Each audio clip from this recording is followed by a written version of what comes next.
I want to give you just a brief snippet of the history. I realize everybody may not know the background on CSI, but CSI came about as a result of a business plan that John Williams wrote the summer of his junior year while he's attending the University of Kentucky. He wrote a plan for opening a business to do processing and other things in the financial services industry. He went to Germany, did a stint for the U.S. Army, and when the local banks decided that they wanted to put in a processing center, John came back, presented his business plan, and was hired as the first executive director of CSI, and that was March 16th, 1965. And so CSI has been in this space, in this industry for over 57 years, and 58 years. And it's an amazing when you look back over the record that the three local banks were the first three customers.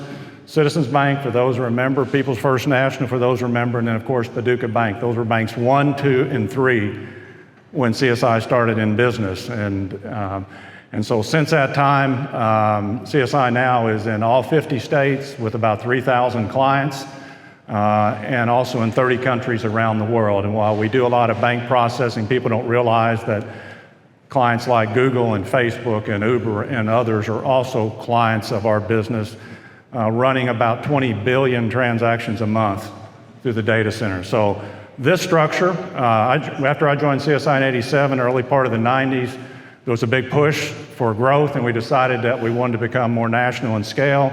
And that meant also finding a new corporate headquarters that was iconic and that showed well as we brought people in from out of town to Paducah. We did a search, found an architectural firm, Askew Nixon Ferguson, out of Memphis, Tennessee, that specialized in data center design, and brought them in to design this structure. It's a 75,000 square foot building, completely set up for a data center type of environment and structurally. It's our home campus. About 280 employees work out of this office. There's another 900 to 1,000 that are scattered across the country in one of 22 other offices. So very much a coast to coast. We were doing remote work with people long before that was in vogue like it is now to remotely work from home. So CSI has had an amazing track record for the community. Have always been big on supporting the arts, and that starts with the founder and with John Williams. A couple years prior to moving into this building, and John will talk about his vision for putting some art in this. I won't say any more, I'll steal his thunder on that. But during our entire building project, there was a 3-people committee, John Williams, Ann Carney, who was John's VP of Administration and one of the early hires at CSI, amazing person, and myself, and we were chartered with making all the decisions of what went into the building. And while I was able to offer some input in some areas, it didn't take John and Ann very long, about the second time somebody brought in original artwork and asked our opinion on it, that they realized that I had absolutely nothing to contribute to that cause. And John's clapping over here, so I'm honest, I'll be honest with you. And so they left me out. So if you enjoy it, great. I had really not very much to do with it. It's all because of this guy here. But with that said, let me introduce the founder of CSI, a gentleman who is respected throughout the industry for what he's accomplished. He's respected throughout this community for the contributions that he's made throughout his entire career. And I think tonight is a very fitting night to show you something very special that was his vision and his brainchild. So if you would, let's welcome John Williams.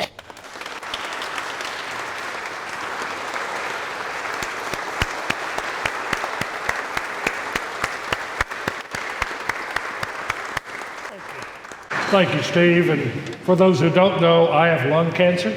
I've gone through chemo. Several folks have asked me about my new haircut. That's where it comes from. But I have surgery next Wednesday with Austin Ward, and we look forward to getting rid of this and putting it behind us.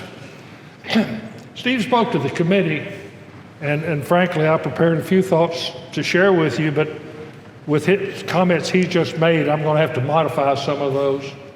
I tried to involve a key team in decisions about this structure, this office park. That's Williams Park down there. I hope you come down and walk around the lake. This hill out here in front became known as Mount Palace because that hill bothered Steve. It was going to block the view of the building. We outvoted him, and I think it served us well. Yeah. We moved into this building in 1995, 28 years ago. It was our 30th year of being in business, and we've been in it almost that period of time again. When I started the company, I knew that if you had banks owning it, banks buy and sell, get sold. If you had some individual who had large investment in it, the company might have a short life. The only way to ensure a long life for the company was to take it public and limit the volume of shares that any individual could own. And that's what we did. We registered with the SEC and went public in August of 1965. Some of you may remember Judge Jim Wheeler. He was our attorney, first and only company to register in Paducah with the SEC, and according to Jamie Comer, the only public company in the 1st Congressional District. But that just ended last year with the decision Steve and David made to sell to a private equity. But that's why we lived for 58 years. But there's a connection here with the art. And that is that part of the original plan was that bankers would not stay the directors for long. We'd bring in outside people, starting in 1969, and we started changing the mix of the board to where we had more outside business folks on the board making business decisions. I wanted to get some people from out of town. How do you do that and get them to come to Paducah quarterly for a board meeting? Well, we concluded you find people who have roots in Paducah. And I went to Hilliard Lyons in Louisville, and Henning Hilliard was the chairman. He married Judge Jim Wheeler's daughter. Had a need to come to town once a quarter. And Henning joined our board for several years until he turned over the chairmanship to Gil Pamplin. Through those years, if you wanted to buy or sell CSI stock, you did it through a Hilliard Lyons broker. Later on, we registered with the OTC in New York, and for many years have been over the OTC, the highest caliber companies that they handle. There's about 6 different tiers. But there's a connection to the art, and that is that Henning Hilliard's successor was Gil Pamplin as chairman of Hilliard Lyons. When Gil accepted that role, they were expanding the company. He bought a downtown department store in Louisville, gutted the building, made through the center where you could let the sunshine come all through multiple stories. And he hired a fellow by the name of Frederick Merida to buy Kentucky art to put on the walls. I visited with Gil regularly because at that time I was in Louisville at least once a month on the Federal Reserve Board, and we always had a meal and visited. And he said, John, there's 2 things you need to learn to do. Number 1, if you build that new building, find a way to put original art in it. And number 2, find a way to get the history of this company documented early. He had just gone through the process. Hilliard Lyons was over 100 years old. There had never been a history written. And so he had gone through the trying problem. Well, I published the first 40 years in 2005. We're waiting for the update from then forward to be written by Steve Pallas. But that book is still available on Amazon, and it's called Patterns of Distinction. But Gil Pamplin was the inspiration behind the art. Who did his work in Louisville? It was Frederick Merida. Frederick had an art studio in Louisville, but at the time we were doing this building, he had retired and moved to Farmington, Kentucky, and his wife was on the staff of Murray State. And he agreed to the contract with us that elapsed over a period of 2 or 3 years. He would go out to an artist and bring in samples, bring in several paintings, and the committee of 3, Steve and myself, would look at them, and we might buy 1 or might buy 2.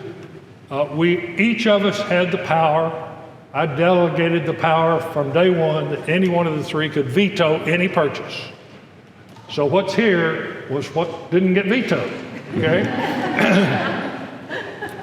Most of the art was in this building when we opened in '95, The north wing on the third floor, we didn't finish. It was an empty space, and we finished it a few years later. Some of that art was bought later on. Now, most of the art was purchased, all of the art is from one of three states, Kentucky, Illinois, or Indiana. And the reason is, at that time, that was the focus of our business, was expand and become the dominant provider in those three states. And we ended up with offices across Kentucky, Indianapolis, Valparaiso in Indiana, Bloomington, Springfield, Fairview Heights, Mount Vernon in Illinois, and for a while, Des Plaines near the airport in Chicago. But we focused on growing in those three states, and so all the art is from those three states. Frederick really had to stretch himself in Indiana because he didn't know many of those artists. So that took a while, but there are some Indiana Dunes paintings upstairs, for those of you who are familiar with that part of the world. There are a few pieces that I bought directly. I had an email last week. Need water. Yeah, a little water would be nice. I had an email last week from a fellow who was to be here tonight, but he had to be out of town. And he told me he had just taken a tour of the building, and he was shocked. Thank you, Linda. He was shocked to find paintings in the building by Jerry.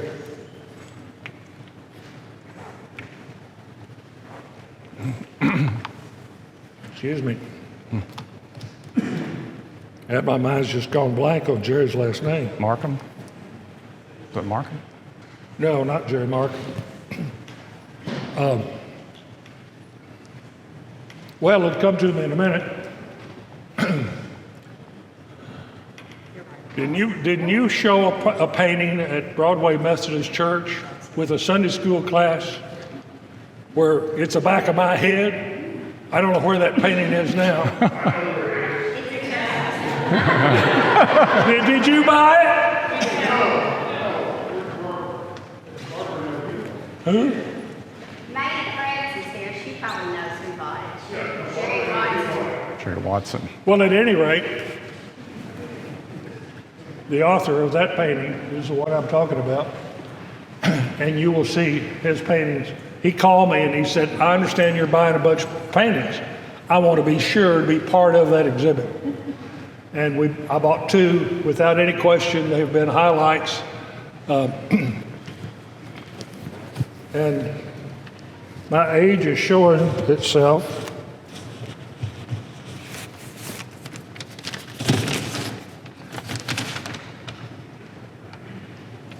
Jerry Watson. Yeah. I'm sorry. For years, Jerry and his wife sat in the same Sunday school class with us, and that was what was behind that other painting that I knew Cindy had been involved in before. But you'll find his paintings, and they're very distinctive. They're multiple images in different development of growth. Another that came separate on a purchase is Carol Fowler, the lady who came to town and created what's now known as the Respite. Great, and I think she may have won the first quilt show that we had. Absolutely gorgeous painting, a quilt that's down in the Quilt Museum. Well, she had a small collection in the Respite, and I was there one night, and you'll find on the third floor, we have to have a painting or a quilt that's similar to that one that first. It's a smaller one, it's not the big one that she won, but the blending of colors that she did was just phenomenal. I bought it on the spot. Now, has Bruce Shelton shown up? Yes. He's right here. I understand. Do you have some samples with you, Bruce? Yeah. I'm going to tell you a story, and then I'll lead in back to Bruce in a moment. We were toward the end of the collection, and Mr. Meredith sat us down one day and looked at me and he said, John, we don't have enough diversity in this collection. At that time, we had one small Helen Lafrancoeur painting that was down by the break room. He said, we need to commission this lady to do a painting. And she's an African-American lady, lives over near Mayfield, was in advanced age, and she did memory paintings. And he said, what I think we should do is let me put the frame together with the canvas the size we want and have her do a memory painting. Folks, when you look at the stairwell on the first landing, you will find a Helen LaFrance ore. It may be the largest one she ever did, I don't know. But it is the churchyard scene of the African American church with all kind of activity in the playground.